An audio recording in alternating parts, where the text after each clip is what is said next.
제가 여러분 옆에 가지고 있는 말인데, 발음도 조금 내리고, 목소리도 작아요. 여러분에게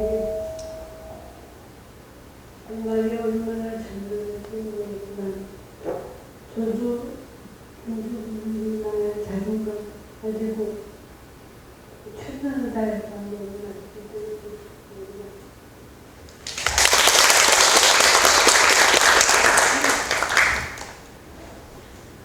첫 번째 질문 읽어드리겠습니다. 남자친구 아버지의 반대로 결혼을 포기하고 헤어졌어요.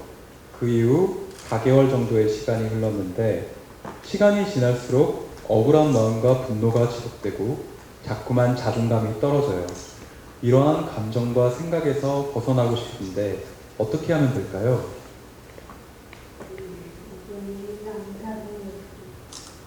정말 살이를 동안 친구들과 요즘에 그런 어떤 20대 다녔던 제가 보기에 10만 살이 대부분 그 사람은 자신이 입장했던 그런 어떤 과거에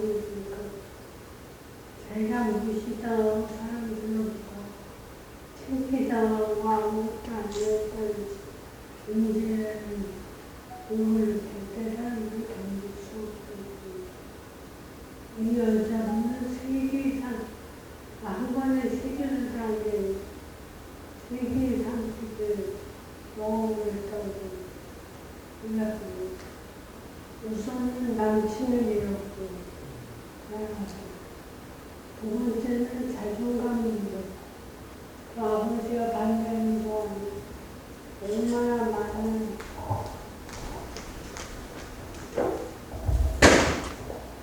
제가 들고하겠습니다.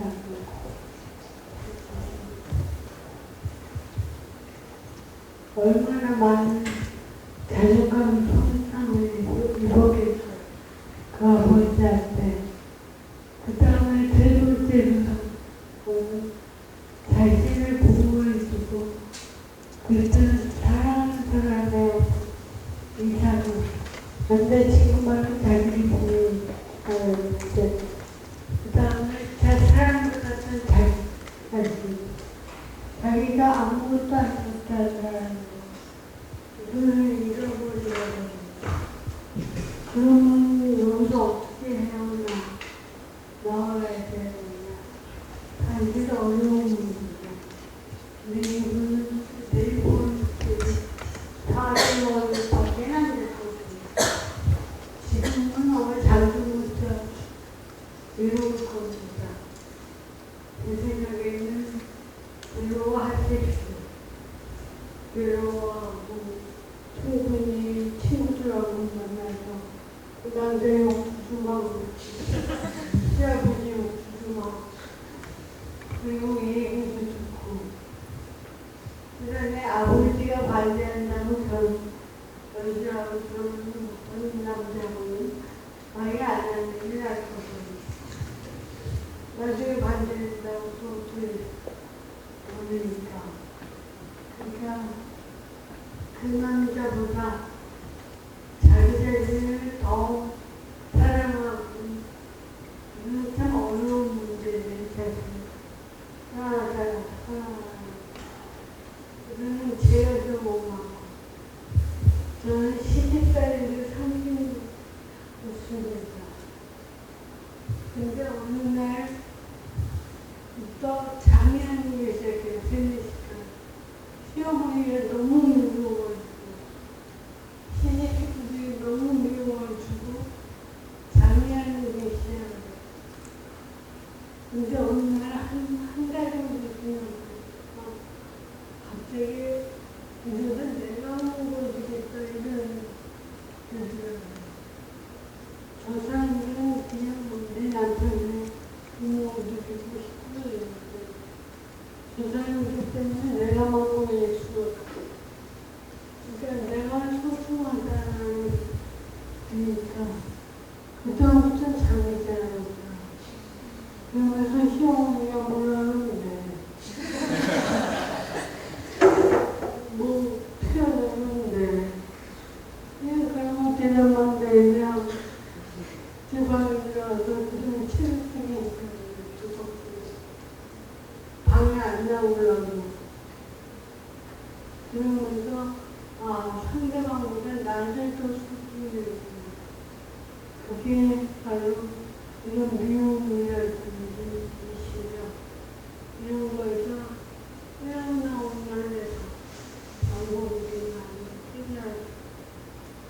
이분은 아마 여기서 그냥 헤어나올 2kg 정도 이상 걸리고 얼마나 더 많이 같이 했는지 이 사람에게 어떤 존재였는지 이런 것들이 따로 알겠지만 저 생각할 때 그것도 시어머니가 시아버지가 그랬다는 거예요. 근데 제일 중요한 건 거기서 보는 거구나. 세계에 인간과 사람과 그것을 잃어버리면 안 됩니다. 상처를 받는 그 상처는 언젠가는 꼭 회복이 되는 거니까 이렇게 여러분들 벌써 10년 안 되는 거죠. 저도 10년을 살고 근데 지금 생각해보면 그 사람 되게 후회하고 있어.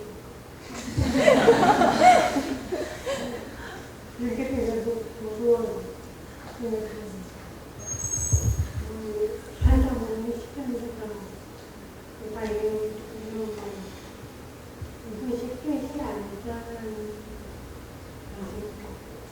계속 여러분들이 지켜주게 나가요.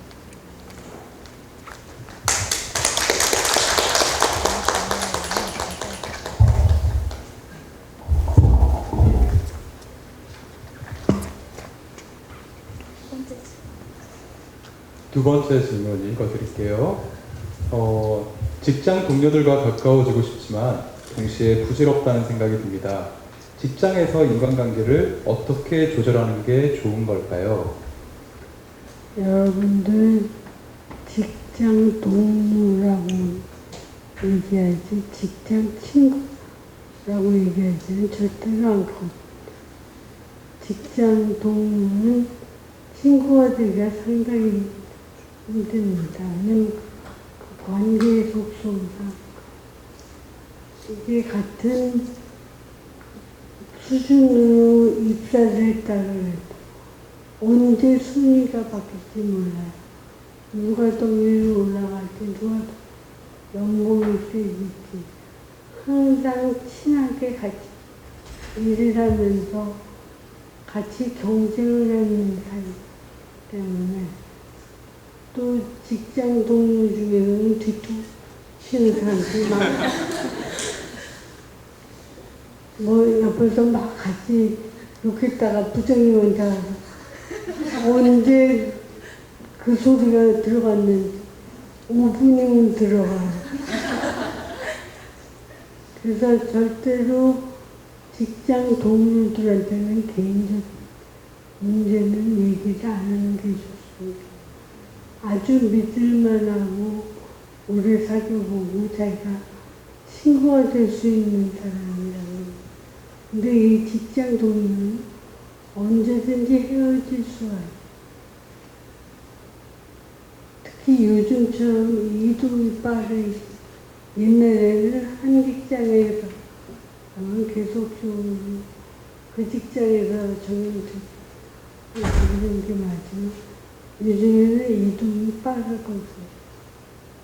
그렇기 때문에 관계도 굉장히 불편합니다. 그럴 때 제 생각에는 사람들하고 관계를 어떻게 맺는 게 좋으냐. 결국은 진정성이에요. 그 사람이 대할 때 내 진정성을 다해서 대해주고. 왜냐면 언제 어디서 어떻게 어떤 모습으로 또 따지나 모르거든요. 그 다음에 그 사람의 그런 뒷말들이 언제 나의 뒤를 잡을지 모르고. 그렇기 때문에 진정성을 가지고 돼야 돼. 자기 이런 진정성을 가진 사람인데 어떻게 자기 비밀이나 속마음을 얘기하면 이거는 틀린 문제입니다. 그냥 그때 그 사람에 대해서 자기가 할 수 있는 최대의 어떤 것들을 마음을 주고 진정성 가지고 일을 같이 하고 그 다음에 싫은 사람이 꼭 있어. 한 방에 일하는데 누구나 없거든요. 근데 그 싫은 사람을 자기를 좋아하게끔 만들려고 해서 보면은 에너지가 거기다 쏟아져 버리고 자기 그러니까 그럴 때는 내가 싫어하는 사람이 10명 중에 2사람입니다. 나를 싫어하는 사람이 10명 중에 2~3명 있거든요. 그러면 쌩쌩이에요. 그러니까 거기 너무 에너지 쓰지 말고 자기가 좋아하는 사람들에게 진정성을 갖고 대하고 그러면은 사회는 그렇게 아까 중수 선생님 얘기한 비관적이지는 않습니다.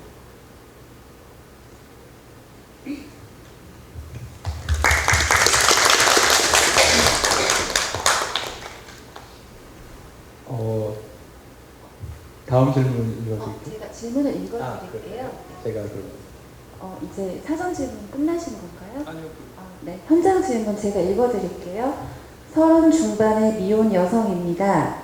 나름 열심히 살았다고 생각했는데 현재 돌이켜보니 과거가 후회스럽고 친구들은 결혼하고 아기 키우며 잘 사는 것 같은데 저는 점점 정상 궤도에서 멀어지는 것 같고 제가 올바른 방향으로 살아가고 있는지 의문이 들어요. 그리고 저와 맞는 짝꿍은 어떻게 알아볼 수 있는지 고민이 됩니다. 라고 하셨어요. 예, 같은 미혼으로서 제가 답을 해보면 이거는 남한테 물어볼 수 있는 질문이 아닌 것 같아요. 이게 저는 이런 질문을 병원에서 친구들한테 또 혹은 그 외부에서 사적으로 아는 관계들한테 굉장히 많이 받는데 우리나라 사람들은 되게 결혼에 대한 미혼이라는 거에 대한 불안정감을 굉장히 많이 갖고 있는 것 같아요. 결혼을 해야만 완전해지고 뭔가 미혼인 사람은 아직 완전하지 못한 마치 성숙하지 못한 것처럼 굉장히 불안함을 느끼고 불안정한 사람으로 취급이 되고 마치 미생처럼 흔히들 얘기하는 그렇기 때문에 굉장히 불안해하는데 저도 굉장히 많이 불안했고 뭐 늦은 나이까지 결혼을 안 한 거에 대한 굉장히 사람들의 선입관이나 뭐 비난까지 굉장히 많이 받았어요. 저는 실제로 저희 그 어머니가 그 36살쯤에 그 저희 아버님이랑 같이 서울로 한번 놀러 오셔가지고 저한테 딱 오셔서 얘기를 했었어요. 할 얘기가 있다. 그래서 앉아봐라. 무슨 굉장히 안 좋은 얘기를 할 뭐 준비를 하는 거죠. 그래서 아빠랑 같이 딱 갔더니 서가. 엄마가 안 좋은 얘기 할 때는 항상 서가라고 하세요. 서가. 혹시나 네가 만약에 다른 결혼을 안 하는 이유가 다른 남자와 다른 어떤 특별한 가치관이 있는 것이라면 우리는 받아들일 준비가 됐어. 하면서 아빠 손을 꽉 잡고 얘기하시는 거예요. 근데 내가 응? 무슨 소리예요? 그러니까 우린 다 괜찮아. 그 유아인이라는 어머니가 그때 루머를 들으셨나봐요. 뭐 연예인도 그렇다더라. 뭐 우린 다 받아들일 준비가 돼 있어. 우리는 옛날 사람들이 아니야. 솔직히 얘기해. 라고 얘기를 하시더라고요. 그래서 내가 개이냐고? 아니야. 그러니까 저희 엄마가 주여 이러는 거예요. 얼마나 이게 선입관이 있는 발언입니까? 그리고 결혼 적령기라는 나이가 어디 있습니까? 저도 그랬지만 언제 결혼을 해야겠다. 언제 결혼해서 언제는 아이를 몇 명 가져야겠다. 어디 살아야겠다. 이게 얼마나 선입관이고 얼마나 프레임에 갇힌 삶입니까? 저뿐만 아니라 질문을 하신 분도 우리나라 사람들 대부분이 내가 행복한지, 내가 어떻게 살아야 되는지, 언제 결혼해야 되는지를 다른 사람한테 물어봐요. 나 언제쯤 결혼하면 괜찮겠어? 다른 사람의 기준을 갖고 와 생각을 해요. 이거 틀린 겁니다. 내가 이래도 괜찮은지, 혼자 살아도 괜찮은지, 결혼 안 하면 문제가 생기는지 안 생기는지를 다른 사람이 아니라 자기 자신한테 물어봐야 된다고 생각해요. 이거 굉장히 상투적인 얘기지만 이걸 하지 않고 다른 사람과 타협을 했을 때, 부모와 억지로 타협을 했을 때, 내가 원치 않은 일을 참고 다른 사람들한테 그 결정권을 주었을 때 그 후회와 자책감, 그리고 그거는 전부 다 내가 감당해야 된다는 거. 내가 결혼해도 괜찮은지, 결혼 안 해도 정말 괜찮을까요? 이거를 남한테 물어보지 마세요. 자기 자신이 충분히 답할 수 있어야 됩니다. 그리고 그걸 모른다면 아직 내가 준비가 안 됐구나. 하지만 나는 곧 알게 될 거야 라고 생각해서 끊임없이 자기 자신한테 물어봐야 돼요. 내가 정말로 원하는 게 뭔지. 저는 그렇게 생각합니다.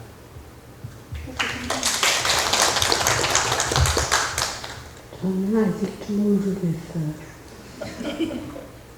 끊임없이 질문을 하는데 아직도 모르겠는데, 그래서 제 답은 죽기 전에는 알게 되겠지.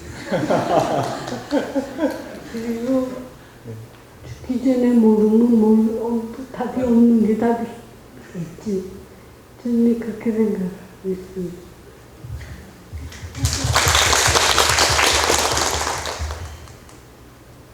다음 질문 제가 하나 읽어드릴게요. 힘든 주위 사람들의 얘기를 잘 들어주는 방법은 무엇이 있을지 궁금합니다. 어떤 선생님이죠? 힘든 주위 사람이 잘 들어주고, 저는 친척이나 뭐 사촌, 언니나 전화를 자주 해줘, 저한테. 그래서 힘든 거를 일단 할 수 없는 애. 그럼 도망갑니다. 그냥 힘들어 죽겠는데 또 나한테 힘든 얘기를 또 해. 그러고 사실 힘든 사람 얘기를 굳이 그렇게 자기가 좋아하지도 않는데 들어줄 필요 없어요. 자기가 좋아하는 사람의 힘든 문제는 우리가 들으면서 같이 눈물을 같이 공감을 하고 도움을 줄 수, 그거 자체가 도움이 되지만, 제가 좋아하지도 않는 사람의 힘든 문제를 들어주느라고 에너지를 소모해봤자 걔 뒤 가서 고마워할 절대도 않습니다. 지가 뭐가 잘났다고 뭐 또 아는 척하고 그래. 왜냐면 사람의 감정은 이게 금방금방 전달이 됩니다. 말을 안 해도. 예를 들어서 딱 발작이고 나서 사랑해 하면 그거는 상대방한테 금방 전해지거든요. 날 사랑 안 하는구나 하면. 그처럼 우리의 바디랭귀지가 80%를 차지하고 있기 때문에 언어에 굳이 힘든 사람의 얘기 찾아서 그렇게 들어줄 필요 없구나. 제가 좋아하는 사람의 그런 하소연이나 문제를 그냥 들어주세요. 같이 들어주시고 무슨 말을 해주려고 하지 마세요. 꼭 우리는 얘기를 하다 뭐 잠깐 기다려. 나도 있잖아. 나도 그런 문제 있는데, 그러면 자기 이게 50% 하고. 그래서 돈 내고 병원 오는 거야. 돈 내고 병원 오면 의사가 자기 얘기 안 하고.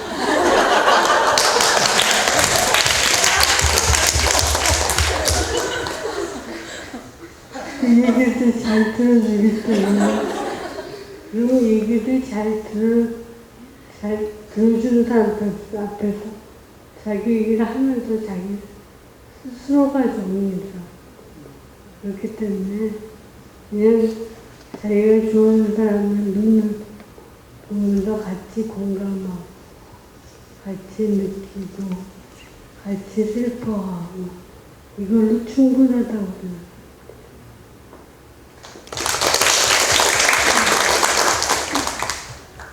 그러면 노란 질문지가 박종석 선생님한테 하신 건가요? 아, 그런 건 없어요? 두 개나? 네. 이거 되게 심각한 질문이 있어서 제가 이거 두 분 다 처음 보셨겠죠? 읽어드릴게요. 보호받아야 될 부모에게 가정폭력이나 학대를 당한 아이들은 어떻게 상처를 극복해야 하나요? 라고 질문하셨어요. 제가 먼저 말씀을 드릴게요. 그거 굉장히 힘든 문제예요. 어렸을 때 얻은 이 폭력의 기억은 평생 없어지지 않아요. 부모한테 혹은 다른 사람한테 받은 이 폭력의 어떤 기억은 이 사람의 인생 전반에서 끊임없이 재경험이 됩니다. 흔히들 우리 외상후 스트레스 증후군이라고 하죠. PTSD. 이 아이의 이 어린 어떤 상처받은 마음이 끊임없이 되새김질되고 끊임없이 재경험이 되기 때문에 이거를 사실 단순히 잊고 지나치고 시간이 지나면 해결된다고 하는 거는 불가능해요. 근데 그러면 트라우마가 있는 사람은 부모님으로 어렸을 때 학대받은 사람은 평생 불안하냐? 전 그렇게 생각하지는 않아요. 왜냐면은 과거는 과거일 뿐이에요. 그래서 굉장히 상투적인 말이지만. 그리고 트라우마가 있다고 해서 행복하지 못한 건 아니에요. 그 트라우마를 극복할 필요는 없어요. 흔히들 트라우마를 극복하려고 하는데 나의 과거를 극복한다는 건 결국 나의 과거와 싸운다는 얘기고 나의 부모님이 준 그 기억과 싸운다는 얘기고 이건 결국 나 자신과 싸운다는 얘기입니다. 극복해서는 안 돼요. 그냥 묻어두고 담아두고 나아가는 거죠. 굉장히 힘든 일이에요. 저도 굉장히 어린 시절에 상처가 있고 누구나 상처가 있어요. 트라우마가 없는 사람은 세상에 한 명도 없습니다. 하지만 트라우마가 있다고 해서 불행하냐, 트라우마가 있다고 행복해질 수 없느냐, 절대로 그렇지 않습니다. 이 트라우마를 극복하려면, 이겨내려면, 버텨내려면 간단해요. 더 행복해지면 됩니다. 과거보다. 내가 이런 굉장히 큰 숙제와 마음의 짐을 지고 있다는 걸 인정을 하세요. 그리고 오늘 현재 그리고 미래에 집중해서 더 행복해져야 돼요. 쉽지 않아요. 절대로 쉽지 않습니다. 아버지한테 어렸을 때 아버지가 술 먹고 깽판을 치고 폭력을 휘둘렀다. 그러면 그 다음번 연애에서 끊임없이 그 남자친구의 모습에서 아버지가 떠오를 겁니다. 그리고 그렇지 않은 남자를 만나려고 계속 남자들을 의심하고 두려워하고 남자가 목소리만 크게 내도 흠칫흠칫 놀라고 위축되는 이런 그거에 때문에 악몽을 꾸고 정말 괴로우실 거예요. 저는 그런 사람들을 너무너무 많이 봤습니다. 하지만 나의 어떤 그런 트라우마를 내 방어 기전을 자극하지 않고 나를 건강하고 성숙한 관계를 통해서 내 트라우마를 안아줄 누군가를 만난다면 내가 꼭 관계뿐만이 아니라 나의 어떤 삶에서 나의 어떤 트라우마를 간직하고 살아나는 만큼 내 자존감의 행복을 발견한다면 행복해질 수 있어요. 그렇게 이겨내야 된다고 생각을 해요. 선생님 더 해주시면. 제가 항상 하는 말이 정말 자신을 사랑한다는 의사 열망보다 낫다. 이 말을 하는데 결국 관계에서 받은 트라우마는 관계 속에서만 치료가 될 수 있습니다. 그래서 그 사람을 정말 사랑하는 어떤 그게 누구든지라면 저희 아버지가 일찍 할아버지가 돌아가시고 굉장히 어려운 시절을 보내셨대요. 지금은 돌아가셨지만. 근데 그 아버지께서 항상 하시던 말씀이 자기가 그 어렸을 때 삐뚤어지지 않고 이렇게 올바르게 자라는 이유는 역시 할아버지 때문이었다고 말씀하셨어요. 역시 할아버지가 항상 학교 끝날 때마다 학교 앞에서 기다려주고 누구야 이러면서 안아주고 그렇게 자기를 사랑해주는 사람을 만났을 때 자기는 절대로 삐뚤어질 수 없었다고 이런 얘기를 하시는 말씀을 들었거든요. 그래서 관계에 운이 좋으면은 그런 좋은 사람을 만나 다시 한번 재경험을 하고 조금 경제적으로 좀 여유가 있으면은 저는 좀 비쌉니다.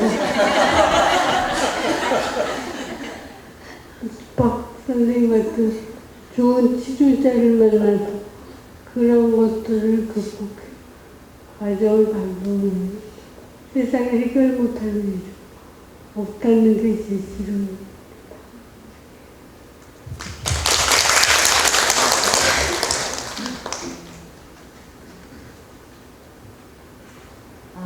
이 질문 제가 정말 공감 가는 질문이었는데 사랑하는 가족들에게 항상 잘해주고 싶은데 한 달에 한두 번씩 무기력해지고 화를 내고 괴롭히게 될 때가 있습니다. 평정심을 가지고 온화한 태도로 큰 기복이 없이 가족들을 사랑하고 싶어요. 어떻게 해야 될까요?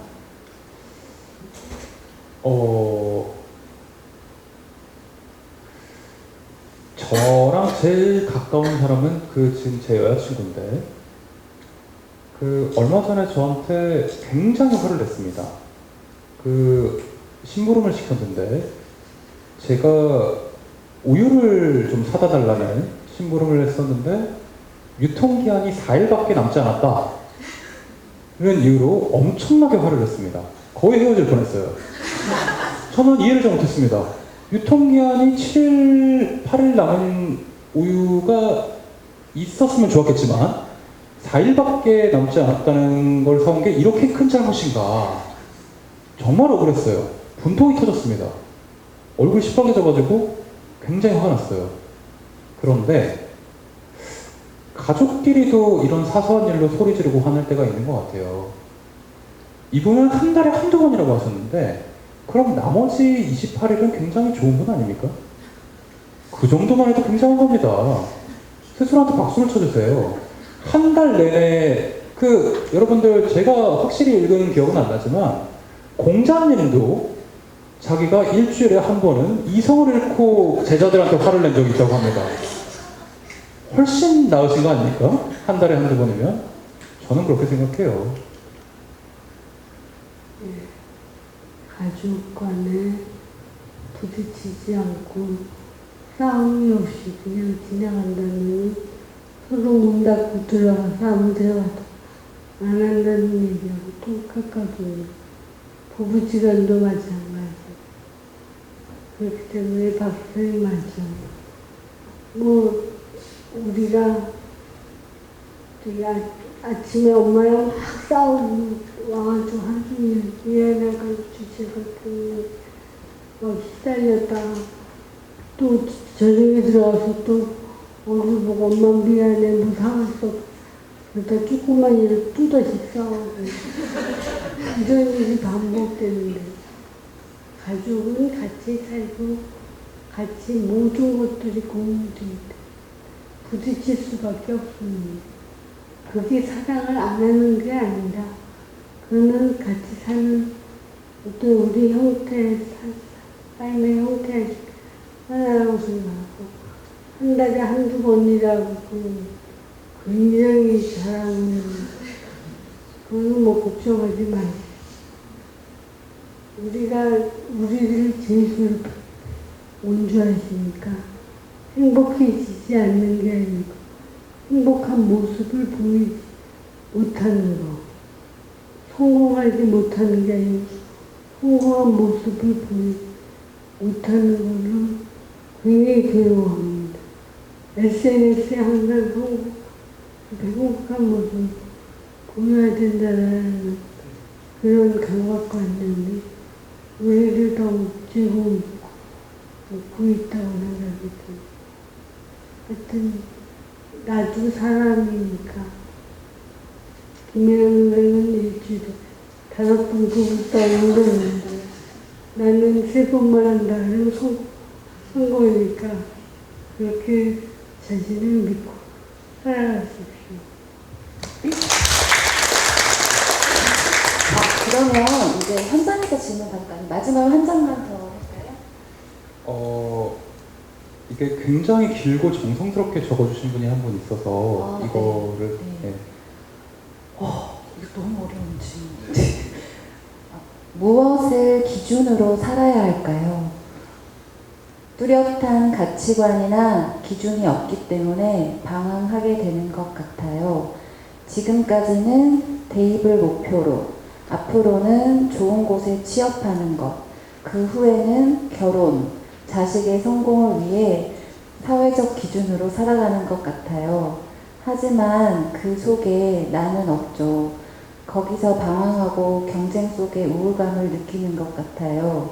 누군가는 종교나 신에 기대지만 저는 무교이기 때문에 저를 믿고 살아가는데 그렇기엔 저는 너무 잘 휘둘리고 쉽게 사회적 잣대에 휘둘립니다. 무엇을 기준으로 살아야 깊게 뿌리 내려 강인하고 여유로운 자세로 저의 갈 길, 제 삶을 걸어갈 수 있을까요? 라고 하셨습니다. 굉장히 철학적인 질문이고 제가 제 주제에 과연 이거에 대한 답을 내릴 수 있느냐가 정말 참 자신이 없는데 그래도 제가 말씀을 드리자면 글쎄요. 이 답은 아까 해나 선생님이 얘기해 주신 부분에 답이 있다고 생각을 하는데 죽기 전에 하는 거 아닐까요? 그리고 이 답에 대해서 알고 죽는 사람이 세상에 얼마나 될까요? 그리고 그 사람은 정말 성공한 인생일 거예요. 이거는 어떻게 보면 인생 전반의 어떤 고민이고 숙제고 어떤 짐이죠. 사람들이 생각하는 게 있어요. 아, 나 너무 힘들어. 사는 게 너무 어려워. 저는 이 얘기 들을 때 조금 궁금해요. 당연히 힘들지. 당연히 어렵지. 공부하는 게 너무 힘들어요, 선생님. 중학교, 고등학생. 당연히 힘들지. 아무나 서울대 갈 줄 알았어? 다 아무나 뭐 잘 될 줄 알았어? 돈 버는 게 너무 힘들어요. 당연히 힘들지. 너무 힘들어요. 저도 너무 힘들어요. 정말 너무 힘들어요. 그런데 너무 당연한 거예요. 근데 우리가 왜 힘드냐? 왜 우리가 이렇게 힘든데도 하려고 하느냐? 그거는 우리가 내가 하고 싶은 게 있기 때문이고 내가 원하는 게 있기 때문이죠. 어떻게 보면은 나의 욕망과 어떻게 내가 할 수 있는 일, 나의 능력의 어떤 기준점을 찾아가는 거, 타협을 찾아가는 거, 이 균형을 찾아가는 게 어떻게 보면 우리가 살아가면서 얻어야 될 어떤 미션이라고 할 수 있죠. 숙제라고 할 수 있죠. 저는 어떻게 보면 유감스럽게도 이분의 답에 아주 명쾌한 해석은 답을 못 드리겠지만 저는요, 이분이 이렇게 고민하고 스스로 내가 오늘 생각하는 오늘의 답을 찾고 다음 달엔 이게 최선이라고 생각하는 걸 하고 이렇게 하루하루 내가 생각하는 답을 그래도 생각해내려고 하는 거, 그 과정 속에서 이분이 원하는 답이 있다고 생각을 합니다. 이런 고민을 가지고 오시는 분들이 참 많고 막상 대학만 들어가면 되는 줄 알고 공부했는데 대학을 들어와 보니까 그 다음에 내가 엄마는 여태까지는 다 알아서 관리해주고 이제 다 컸으니까 네 마음대로 해라. 내 마음대로 내들 마음에 뭔지를 모르는 그런 고민을 가지고 있는 분들 참 많아요. 이 분들은 제가 보기에는 가치관이 나의 어떤 가치관이 흔들리고 거기에 엄마의 그냥 무조건 사회적으로 부여되는 어떤 비교 이런 것들이 대신 들어오기 때문에 이렇게 지금 아까 박 선생님 말씀하신 것다 힘들거든요, 산다. 근데 그 힘든 거를 하는 거는 우리가 어떤 목표가 있기 때문에 가능한 거거든요. 제가 이렇게 휠체어를 타고 저 재작년까지 뛰어다녔어요. 근데 이제 병이 악화되면서 이렇게 휠체어를 타게 됐는데 그러면서 여러분들 앞에 나타난 거는 제 존재감을 좀 저도 다시 한번 찾아야겠다.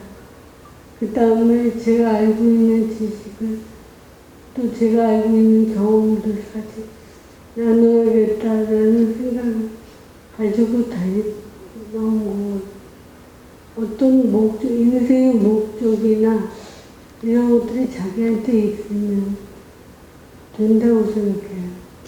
그분은 정 안 되면 나가 즐겁게. 내가 주말에 등산도 가고 유튜브 따라가기 위해서 열심히 일한다. 그렇게 생각하면 되는 거예요. 그 다음에 더 좀 목적을 잡고 더 큰 목표를 잡고 이러면서 인생의 목표를 잘 찾는다면 어떤 일이든지 사람들은 다 해나갈 수 있을 거라고 생각하거든요. 그래서 인생의 가치관을 찾는 일, 이런 일이 제일 중요하지 않을까 이런 생각이 듭니다. 그러면 이번에는 현장에서 제가 아까 말씀드렸죠. 박종석 선생님이 요즘 핫한 구로 디지털 단지에서 가장 핫한 정신병원에, 아니 정신과 병원에 죄송해요. 무료 상담권을 현장에서 질문하신 분들께 드리려고 해요. 그래서 손 들어주시면, 네.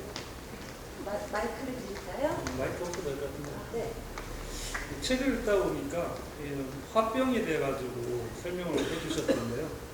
화병이 이제 우리나라에는 고유의 질병이고, 미국 정신의학회에서는 이제 화병 우리 발음 그대로 화병으로 표기를 했다고 하는데, 제가 보기에 화병 비슷한 그런 증상을 우리나라 사람만 갖고 있는 게 아니라 외국인도 분명히 갖고 있을 것 같은데, 어떻게 이렇게 판단을 하고 화병을 한국에만 있는, 그래서 한국 사람들의 질병으로 해서 한국어 발음으로 이제 영문 표기까지 이루어졌는지 그게 좀 궁금합니다. 그 챕터는 제가 쓴 거예요. 선생님. 그 화병이라는 것은 좀 독특한 병입니다. 그러니까 여자들이 참다가 일본 여자들은 남자들이 정인퇴직하면 딱 이혼을 하는데, 그래서 이 퇴직금 발권 안 나와서 우리나라 여자들은 그것도 못하고 그냥 참다가 그것이 속에서 굶어서 병 나타나는 거는 거의 전 세계적으로 봤을 때도 우리나라밖에는 없다고 그게 인정됐기 때문에 제가 그게 그 병이 화병이 인정이 되는 과정에 참여도 하지 않았기 때문에 잘 모르지만 하여튼 우리나라 독특한 문화적인 현상 중에 하나가 아닌가 이런 생각이 듭니다. 네, 감사합니다. 나중에 상담 필요하시면 양도도 가능하니까요. 그리고 또 질문하실 분, 세 분이 드셔서 우선 뒤에 검정색 옷 입으신 분 먼저 해주시면. 자주세요. 네, 말씀해 주세요. 마이크가 필요하신가요?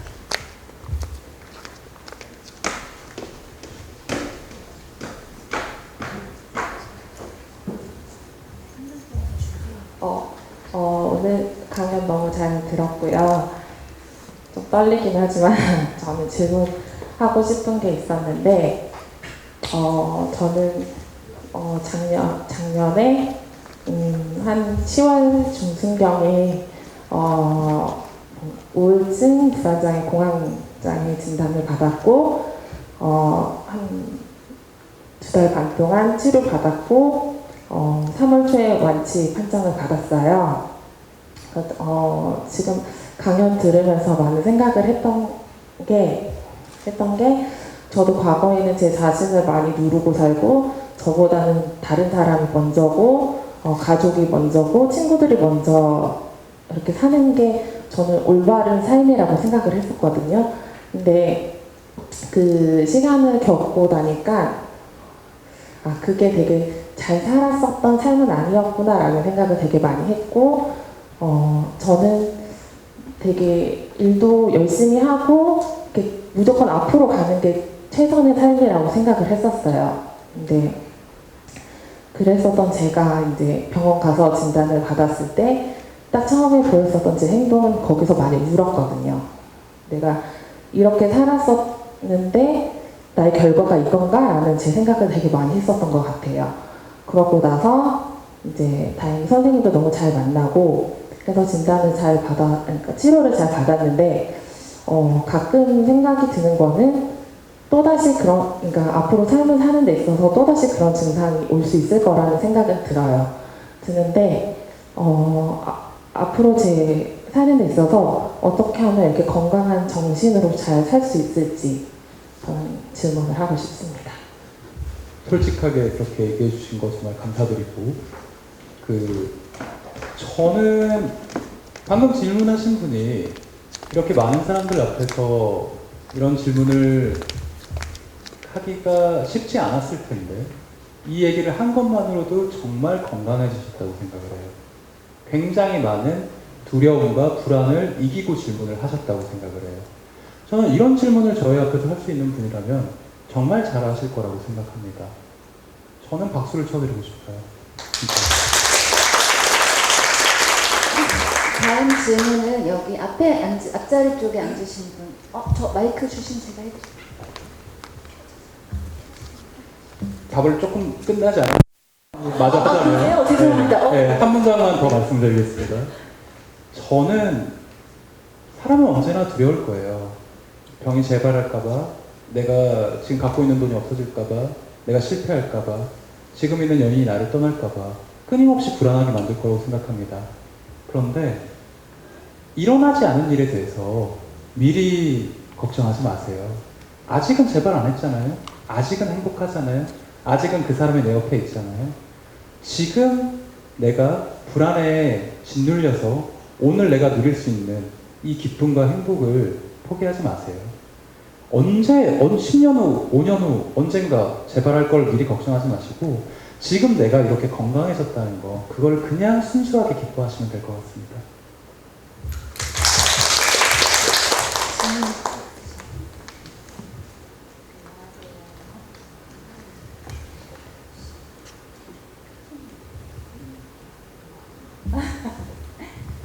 안녕하세요. 사실은 제 질문은 아까 박종원 선생님께서 해주셨어요. 미혼의 정상궤도에서 벗어나고 갔다는 게 접니다. 그래서 사실 김민환 선생님한테 더 많은 질문을 하고 싶지만 질문보다 제가 이 말 하지 않으면 너무 후회가 될 것 같아서 말씀드리는데, 사실 제가 선생님 책을 다 갖고 있어요. 24살 때부터 선생님 책 보면서 나는 누구인지, 내가 어떻게 살아야 되는지 많이 위로받고, 선생님 신작이 나올 때마다 어쩜 이렇게 나한테 또 필요한 책을 주셨지 생각을 했고, 이렇게 왕성하게 활동하실 때도 너무 감동받았지만 선생님이 몸이 아프실 때 다 오픈하시고, 사실 그게 쉽지 않았다고 생각해요. 왜냐면 정상이 있을 때 몸이 불편하시고 그거 다 오픈해서 책으로 쓰신다는 게 얼마나 큰 용기가 필요했을지 저는 느껴졌거든요. 그래서 이번에도 제가 선생님 책을 만나고 딱 12년이 됐는데 이번 신작을 보면서도 딱 제 말인 거예요. 36이 되면 정말 흔들림 없이 어른이 될 줄 알았는데 저는 괜찮지 않을 때가 많거든요. 그걸 보면서 선생님한테 꼭 말씀드리고 싶었어요. 선생님 존재만으로, 선생님 책 하나만으로 너무 많이 치유가 되고 공감이 되고 지금 이렇게 앉아 계시면서 강연을 정말 더 많이 하고 싶으시겠지만 하고 싶은 말이 더 많으시겠지만 못하시고 있는 상황에서도 이렇게 앉아주셔 있는 것만으로도 너무너무 감사하고 저한테는 이 시간이 너무 소중하고 선생님 책을 언제나 바라고 있고 선생님을 봄으로써 아까 말한 우울의 반대만 생동감을 느끼고 있고 늘 항상 감사한 마음으로 제가 살아가고 있어서 이 말씀 안 드리면 제가 평생 후회할 것 같아서요. 그래서 늘 건강하셨으면 좋겠고 늘 선생님이 생각하시는 삶으로 그렇게 살아가셨으면 좋겠고 그리고 이제는 선생님이 누군가를 위해서 사는 삶보다 정말 선생님한테 집중하시고 선생님이 좋아하시는 일 하시면서 그렇게 행복하게 지내셨으면 좋겠어요. 왜냐면 전 선생님 때문에 너무 많이 행복했었고 지금도 너무 행복하고 앞으로도 행복할 수 있을 것 같습니다. 너무너무 감사합니다.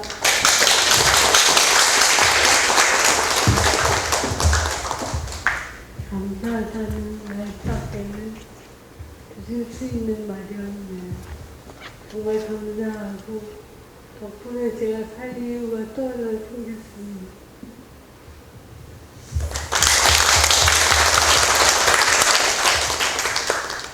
질문은 그러면 이제 이만 갑자기 죄송한데 네. 간단하게 딱 하나 아, 네, 네. 아니 그냥 네.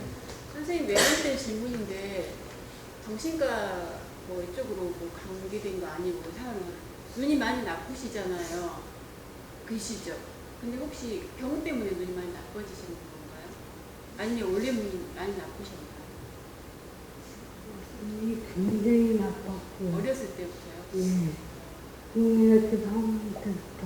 그러시면 외람된데 혹시 나쁜 눈 때문에 많이 고민했거나 걱정했거나 아니면 여자라서 많이 뭐 슬펐거나 혹시 그런 경험은 없으세요? 저는 그런 경우는 그 렌즈 끼고 살다가 어느 날 저기 안구건조 중이 와서 안경다리 끼면서 내 눈가 좀 그냥 그렇게 생각해요.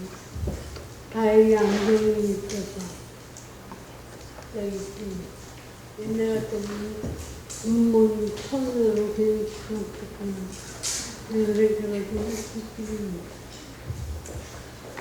선생님이 원래 지금 파킨슨 병 때문에 1시간 30분마다 약을 드세요. 그래서 8시 30분에 사실 약을 드셔야 되는데 시간이 사실 초과되어서 이제 북토크는 이만하도록 하고 원래 9시에 주무시는데 요즘 꼭 참석하고 싶으셔가지고 컨디션을 많이 조절하셨거든요. 그래서 필요하신 분들은 선생님 두 분이랑 사인 받으셔도 되고 사진 촬영하셔도 되는데 잠깐 모시고 약만 먹고 다시 나와서 사인회 하도록 하겠습니다. 감사합니다. 두 선생님께 박수 부탁드립니다.